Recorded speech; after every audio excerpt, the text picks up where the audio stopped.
You are listening to the Makers Church podcast. For more information about our community, please visit makerschurch.org. This is awesome. A full house on a 3-day weekend, and it feels like it's Florida. Come on now. I love that we could sweat together. You know, that's when you're real family, right? Man, if we've never met, my name's Derrick. I'm the lead pastor here, and it's so good to be with you. I missed you desperately last week. It's so funny. I love the idea of rest. I love to get away. I love vacation. You're going to hear all about it in a minute. But man, every time I'm gone from being together on a Sunday, I just miss you guys dearly. But what was so cool was to be able to watch online and hear Sam Dula bring the house down, which, by the way, today's his birthday. So let's give it up for Sam. What a gift, man, Sam and Tina, to have you guys as part of our elder team and to get you guys up here and just do what you do. It's just such a gift. Man, thank you for that. If you guys were here last week, you know what I'm talking about. If you weren't, go back and listen because, man, it was such a message that we need to hear, that church is not like family, it is family. And I love that idea of what we're trying to build and do together. And it's just this concept that this is about being family. You know, this week, Pastor Mark and I, we were on a vacation, kind of. It was amazing. It was much more of an adventure than it was a vacation. And I think there's a totally distinguishable thing between those two things, right? Like a vacation, cool, relaxed. Adventure, not so much. The fact that we're home standing with no broken bones is amazing. But we just had this incredible trip. Some dear friends of ours invited us to their home up there, and we had a boys' trip, 5 of us, and we were dirt bike riding through the most beautiful part of the country I've ever been in. It's Pender Harbor up in like north of Vancouver in Canada, and just this absolutely stunning, breathtaking stuff I had never seen before. Any Young Life kids in the house? Any of you guys been to Malibu? Yeah, a couple of you? You need to get there. That's the hood we were in. It's not hood, trust me. And we were just adventuring every day. And I remember going into this trip really just kind of thinking like, man, I hope this old dude that's inviting us up there could keep up with us. Because Doug, you know, it's like there's a bunch of young hotshots like us who are going to just show this guy what it's like to really ride motorcycles. And we get there the first day, and you take a plane to Vancouver, you get on a seaplane, it's the coolest thing in the world, and you land in this beautiful bay, and we barely get off the plane, and Doug's like, let's go ride, let's go. And I'm like, we kind of look at each other like, can we just kind of ease into this whole thing? And where are we going? He goes, up there. And I'm like, you are out of your mind. So we passed the first day, and then the whole week opened up after that. But, you know, as I was thinking about the week that we had, this kept coming back to me, this difference between adventure and vacation. Right? How many of you just loved a vacation? You love it. Who doesn't, right? How many of you love a real adventure, though? Yeah? I love that. Adventure is this thing that has always been kind of at the core of humanity. And it looks really cool on Instagram now, right? We have walls that say live adventurously or adventure awaits. And we have really romanticized adventure. But adventure has been something that's been at the core of humanity from the beginning of our existence. It's the reason that we have been able to pioneer and to step into new territory. And man, we have it just so easy compared to the ones who come before us.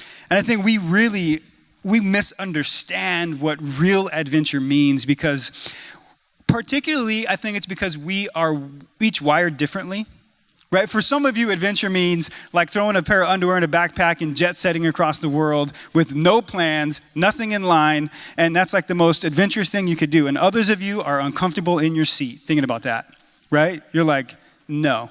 I got the Lonely Planet, I did all the Google, I flew over it on Google Maps, checked it out on Google Earth, I know my path, right? How many of you are the ones that like, no plans, let's just hit the road and go? Just give me a shout. Okay. How many of you are like, I'm good with that, you could have the diarrhea and all the crazy stuff, I'll figure it out before I go. How many of you? Give me a whoop. Okay. The funny thing is that you both chalk it up as adventure, right? We're going to go on this adventure. And, you know, and everybody's entitled to their own opinion, but I think you're wrong. If you were going to plan it out and plot it out and have it all detailed, that is no adventure, right? That's a vacation, and that's cool. But it's interesting. We're each wired so differently, but I think the one thing we know that's true about adventure is that along with it is going to come some moments of extreme discomfort. Right? If it's a true adventure, there's going to be some pain in the process. Now, for some of you, it's just Montezuma's revenge, but for others of you, it's just something that you did not anticipate. And so for some of you, the pain is just your plans didn't go as planned. But for others, you're experiencing something you did not expect. What I did not expect this week was to be completely outridden by a 58-year-old dude who made me look like a schmuck. And we're like, all right, let's go. We finally go for a ride. And I'm used to desert riding, like wide open, look at me, I'm cool. Doug takes us not on trails, he takes us on mountain bike trails with planks of wood that are like this skinny and turn 90 degrees in the middle of them. And it's like, Mark and I are looking at each other like, what did we get ourselves into? And you get into the moment where first it's just unexpected, and then all of a sudden it's just humiliating, and then it's just frustrating. And in the middle of it, you want to throw your sucker in the ground and be like, I quit. Until Doug's like, go ahead, but there's no other way back. And I remember we got to this one point where it was like, dude, this is way sketchy. This is way over our heads.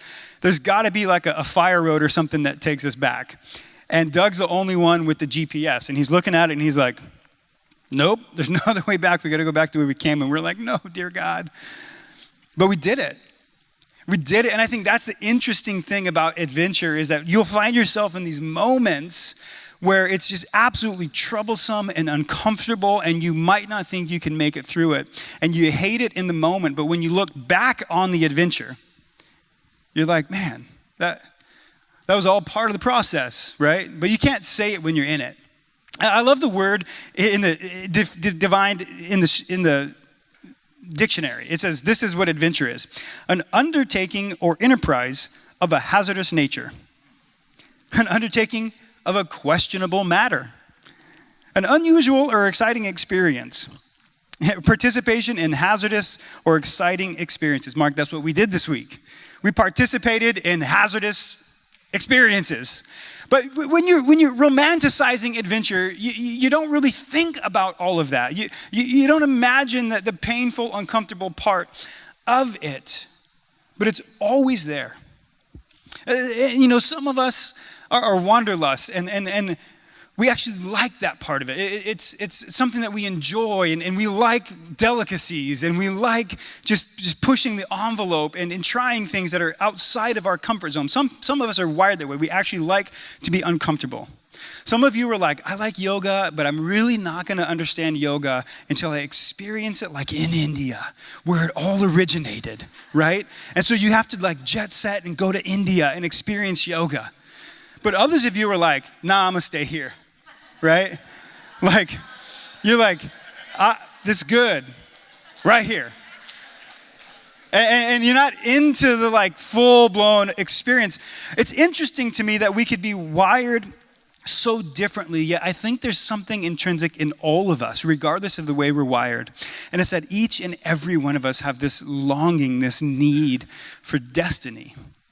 There's there's something beckoning us, drawing us. There's progress to be made in our life. There's movement that must happen.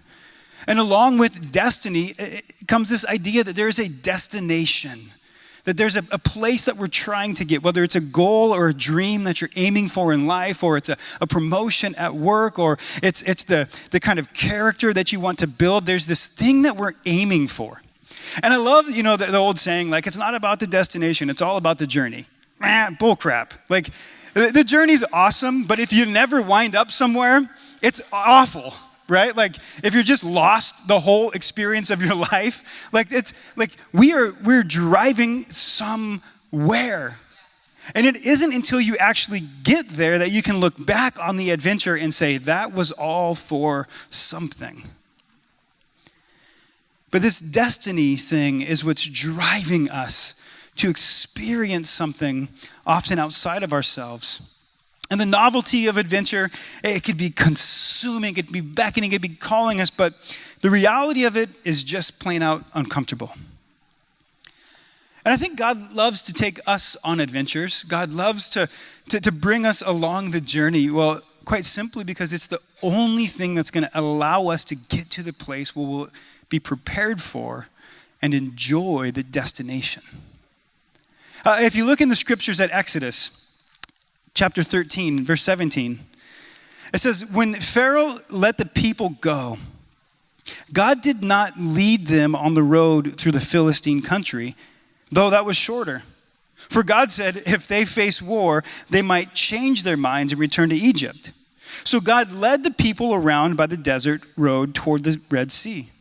The Israelites went up out of Egypt ready for battle. Moses took the bones of Joseph with him because Joseph had made the Israelites swear an oath. He had said, God will surely come to your aid, and then you must carry my bones up with you from this place. After leaving Succoth, they camped at Etham and at the edge of the desert. By day, the Lord went ahead of them in a pillar of cloud to guide them on their way by night, and a pillar of cloud of fire but to give them light, so that they could travel by day or night. Neither the pillar of cloud or the pillar of fire by night left its place in front of the people. On our trip, the pillar of cloud was Doug leaving us in the dust, and that was like our cloud that we followed the whole time. But I love this passage that talks about them experiencing something they did not expect. Have you ever been irritated with God because he doesn't take you from A to B? Like, I just need to get to that side of the room. But when you go with God, it's never that clear of a path. It's like the quickest way for them. Anyone like to get there the quickest way? You love efficiency. You like to get there quick. You like to get there fast. Yeah, when you go with God, it doesn't go that way. It says they came up out of Egypt ready for battle, and they could have gone right there, but instead God took them the long way around. God took them the long way around. I remember when I was pursuing this dream of mine to become a fireman, and it's something that kind of completely took over my life, and I just was just aiming for the stars, and I wanted to be a fireman, and I did everything I possibly could. And I remember the department that I dreamed of working for was the San Diego Fire Rescue Department, because I lived in Fresno. If you've been to Fresno, you'd know why you'd dream about working in San Diego. And I remember I worked as a wildland firefighter for several years, and my goal was to get to a municipal fire department. And I remember coming down and I took the test. You have to wait for them to be testing. I took the test, and after I took that one test, I tested for 2 more years in a row with 22 other fire departments. 22 departments over the course of 2 years. Every single test I took. And then 2 years later, I got a phone call from the first test I ever took with San Diego and got hired. And I remember thinking, God, that is not the most direct route. Like, I could have just played for 2 years, but instead I did all of this testing and studying, and I think this is exactly the place that God has the Israelites in this story. It says that the Israelites went up out of Egypt ready for battle. It says that they were ready for battle. But God did not want to take them through the Philistine land because he knew they were not ready. They knew they were not ready. It's funny how many times we can think to ourselves, we're ready. We're so prepared. And God could say, no, you're not. But I'll get you ready. Let's take the long way. See, because when I tested with the San Diego Fire Department, I was like 21 years old, still eating boogers and didn't know what to do with my life. And I believe that long way round is what prepared me to be a San Diego City firefighter, taking all of those tests and going through the gauntlet of that is what prepared me to be a successful San Diego City firefighter. And this is where the Israelites are at. It says they come up out of the desert ready for battle. No, you're not. You've been slaves for years and years and years. What would make you ready for battle? They were far more prepared to be wanderers than they were to be warriors. And God looks at them, and I could just imagine the humor of God laughing and being like, no, we're going to go the long way, because it's in the journey on the long way that you're going to learn what it's like to become a warrior. You are not ready to go through the land of Philistines because they will kill you. I remember we were on this one dirt bike trail that I finally decided I'm going to record our path on my GPS. And we rode for hours. We rode for like 4 hours, and we were obliterated at the end. We were like, I don't think I ever want to see a dirt bike again. We got back to the truck in one piece, and we were like, I'm done. And I pulled out my GPS, and I was like, we surely have gone for like miles and miles and miles. 4 hours, 14 miles. 14 miles in 4 hours, because we were going slow through the gnarliest, craziest, and we were falling a lot and wrecking a lot and breaking the bikes a lot and stopping to fix them. And it was in that journey, in the adventure of that Doug knew what he was up to. He was making us grow up, become men. And by the end of the trip, we couldn't wait to get back on a bike. But 2 days in, I was done. I was like, this guy's gonna kill me. And I think that this is what God is up to in the long way round. In the long way round, God is preparing us for the destination.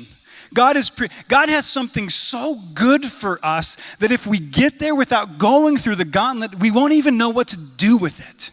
We won't even know how to handle it. We'll be ill-prepared to deal with it. And so God has to prepare us along the way. God wasn't freeing them from the struggle of slavery. He was freeing them for the struggle of freedom. See, because the struggle is real, right? Like no matter what, we're going to struggle. The struggle is real. We think if I could just get that, I won't struggle no more. And then what happens? You get it, and you keep on struggling. The question is, what are we struggling for? Are we struggling in our slavery, or are we struggling for our freedom? And I think this is the place that we can find ourselves here, not only individually, but collectively as a church. There are great things that we know God has called us to. There's this destiny. There are these dreams that we have, both individually and collectively. There's a path that we know we need to take, but if you get a taste of it, if you get a taste of how difficult it is and how hard it might be, well, it's easier to retreat. It's easier to retract and say, no, I'm good with this.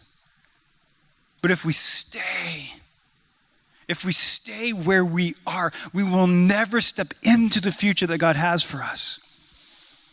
In Exodus 14:10, this all begins to take shape. It says, as Pharaoh approached, the Israelites looked up, and there were the Egyptians marching after them. Now keep in mind, if God hadn't taken them on this path, they would have looked up and they would have been facing the Philistines in about 3.2 seconds.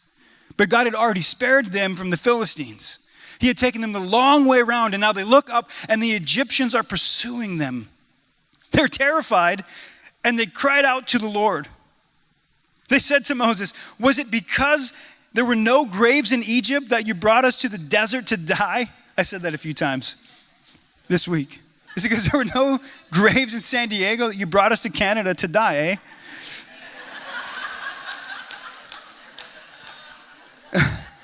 What have you done to us by bringing us out of Egypt? Didn't we say to you in Egypt, leave us alone, let us serve the Egyptians? It would have been better for us to serve the Egyptians than to die in the desert. Moses answered the people, do not be afraid, stand firm, and you will see the deliverance of the Lord will bring you today. The Egyptians you see today, you will never see again. The Lord will fight for you, and you need only to be still. We love that word.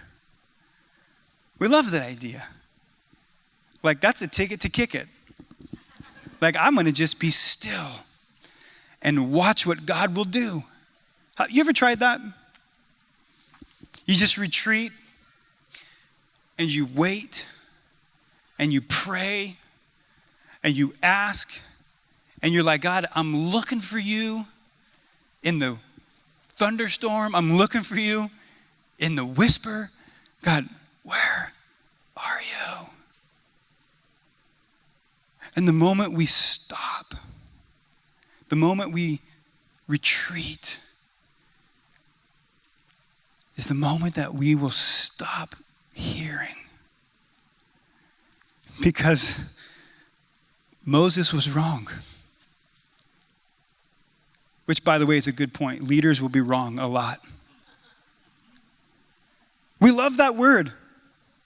We love that word. The Lord will fight for you. You need only to be still. I love verse 15. And then the Lord said to Moses, why are you crying out to me? Tell the Israelites to move on. Don't stop reading the text. We will sell ourselves short. We'll read that passage. We'll get a tattoo. Just wait and be still and watch what God will do. If you have Exodus 14:14 on your arm, you need to add 15. Just wait and be still. And God's like, I can't do anything with that. I love how he corrects Moses. He rebukes him. The Lord says to Moses, why are you crying out to me? Tell the Israelites to move.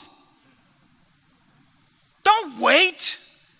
Don't just sit there and ask and cry out. Don't just sit there and feel sorry for yourselves. We could have died in Egypt.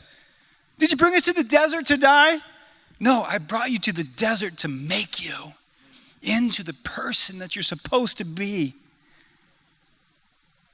Isn't it amazing that God himself would say, stop praying and start obeying? You know so many times deep down you know what you need to do. That's the worst. When you could just play like ignorance, God, that's so good. I remember asking Doug when we were on this boat, driving around, I'm like, so what are the rules about this or about that? He's like, well, I don't know, but I'm pretty sure it was riding the bikes on the street. What's the laws up here for riding the bikes on the street? Don't know, but I'm pretty sure they could take them away. And I'm pretty sure ignorance don't matter. Like, you don't have to know the law to be ruled by the law. See, so many times we could just play dumb. I didn't know. God, I didn't know, but you know. If you ever aren't sure, the answer is to move. To move. Exodus 13:19. I love this. I think this is so profound. Moses took the bones of Joseph with him because Joseph had made the Israelites swear an oath. He said, God will surely come to your aid, and then you must carry my bones up with you from this place. Joseph, who was dead, a bag of bones, understood what it meant to move more than they did, who were still living and breathing and kicking and screaming. Moses understood the significance of what it meant to move. Joseph. And Joseph said, man, even when I'm dead, promise me that you'll take my bones and you'll keep pushing the ball forward. You will keep moving me forward because I don't want to miss out on the plans God has for us as a people. He says, even when I'm dead, he makes an oath with them. Take my bones with you. Prophetic word. Him saying, you got to keep moving because you made an oath that you're at least going to take my dead body with you. Because he knew that they would be terrified and that they would stop in their tracks. He knew that they would give up hope, that they would cry and want to go back to Egypt. That they would choose slavery over freedom because freedom is way more difficult. Freedom requires more from us. Joseph said, take my bones with you. Sometimes I think we can be so paralyzed by this need for safety and security, for assurance. Venturing into the unknown could just look like, no thanks. And we wait and we sit and we pray and we ask and we plead, God, would you just do something? But God is inviting us to be not only people who move, but to become his movement in the world. See, God doesn't just need us to move for our sake so that we can grow into who he designed us to be. He invites us to move together so that we can bring about his kingdom here on earth. That together we would not only move, but we would be the movement of God. And so this morning, as we recalibrate what it means for us to be adventurers, to love adventure or to hate adventure, I pray that we come away from this morning knowing that the adventure itself is going to be difficult. It is going to be troublesome, it is going to be trying, but it will be the formational piece that will allow us to get to the place that God is taking us. And that dream that you have, that thing that you know you need to do, the person that you know you should become, the character piece that you know needs some work, that thing that you need to admit to so that you could find some freedom, the places in your life that you've kept covered up, the moments where you've stopped moving. May we know that the adventure itself is the place where God is going to shape us the most. And this is something else that I know about an adventure. An adventure is way more enjoyable when you suffer together, when you experience it together. Even the good parts of adventure are meaningless when they're experienced alone. I remember I worked in Big Sur. I lived in Big Sur for 3 fire seasons. One of the most beautiful places on earth.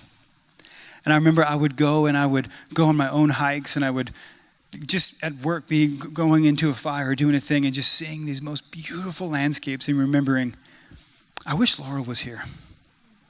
I wish I could share this with someone. And there's something about sharing our adventure with each other that makes it so much more meaningful. And I believe this is how God even feels about us. That God wants us to go on the adventure with him. See, because when we move, when we're walking, when we're going, we're not going it alone. It could even be the cheesy footprints in the sand type thing. Like I looked down and there was just one set of footprints. He'll carry you if he needs you, but he'll make you walk. And I want to close with this in Mark chapter 1.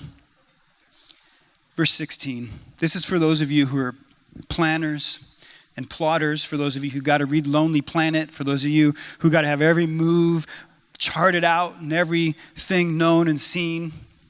It's going to be a more uphill battle for you. But this is the way Mark 1:16 says it. It says, as Jesus walked beside the Sea of Galilee, he saw Simon and his brother Andrew casting a net into the lake, for they were fishermen. Now, keep in mind, he couldn't Facebook stalk him, couldn't check him out on LinkedIn. I mean, he was God, so he could have known everything, but still, he just saw these dudes over there. And he goes up to them and he says, right now, come and follow me. He says, I will not only invite you to come and follow me, but I will then send you to become fishers of people. And listen to what happened. At once, they left their nets and followed him. Right now. Like not tomorrow, not when I get it all figured out, not when I completely understand the absolute full nature of who God is. Not when I get to the place where I can articulate this theological position or that theological position, or I can debunk that or understand this. It's not in that place. It's now when Jesus is saying, come and follow me and walk with me. He says when he'd gone a little farther, he saw James, son of Zebedee, and his brother John in a boat preparing their nets. Without delay, he called them.